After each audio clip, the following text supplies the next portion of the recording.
ఉంది, అలాగే స్ట్రెస్ ఆందోళన ఎంత ఉంది, అలాగే నిద్ర ఏమన్నా ఇంకా తక్కువ వచ్చిందా, మరి దీన్ని మళ్ళీ రేపు ఎలా కవర్ చేసుకోవాలి, హార్ట్ బీట్ ఎంత ఉంది, నిద్రలు పోయినప్పుడు ఎంత ఉంది, నేను లేచినాక ఎంత ఉంది, ఇవన్నీ సెల్లో చెప్తుంది.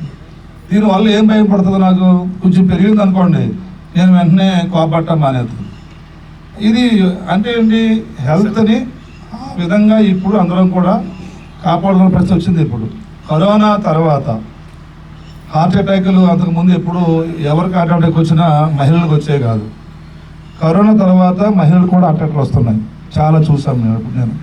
అందుకే మీ అందరినీ కోరేది ఏంటంటే, ఇది గౌరవ ముఖ్యమంత్రి నారా చంద్రబాబు నాయుడు గారు ఆరోగ్యాల్ని కాపాడటానికి, మిమ్మల్ని మానసికంగా దృఢంగా తయారు చేయడానికి, మంచి పౌరులుంటే మంచి రాష్ట్రం అవుతుంది, మంచి దేశం అవుతుంది. అందుకని ఆయన ఎంత వ్యయ ప్రయాసాలుగా ఓర్చి ఇవాళ యోగాంధ్రాన్ని ఆయన కండక్ట్ చేస్తున్నారు.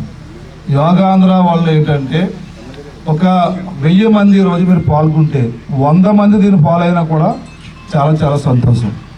అందుకే మీ అందరూ ఇప్పుడు చంద్రబాబు నాయుడు గారు త్వరలో 25 లక్షల రూపాయలు ఇన్సూరెన్స్ స్కీమ్ చేస్తున్నారు అందరికీ. ఇప్పుడు సీఎం రిలీఫ్ ఫండ్ ఇస్తున్నాము, లేకుంటే ఎల్ఓసి ఇస్తున్నాము హెల్త్ బాగోపోతే. ఇంకా అలా కాకుండా ప్రతి వ్యక్తికి 25 లక్షలు ఇన్సూరెన్స్ పాలసీ తీసుకురావాలని ఏ ఆసుపత్రిలో వైద్యం చేయించుకున్నా ముఖ్యమంత్రి గారు ఇవాళ నిర్ణయం తీసుకున్నారు. త్వరలో ఆ పథకాన్ని అమల్లో తీసుకొస్తారు. కానీ ఆ పథకంతో పాటు ఆరోగ్యాన్ని కూడా కాపాడాలి. అందుకే యోగా అనేది చాలా చాలా అవసరం.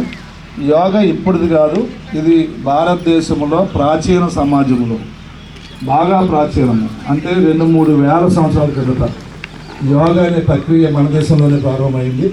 మన మునులే దీన్ని ప్రారంభించారు. అది ఇప్పటికీ ప్రపంచం అంతా మన నుంచే వెళ్ళింది.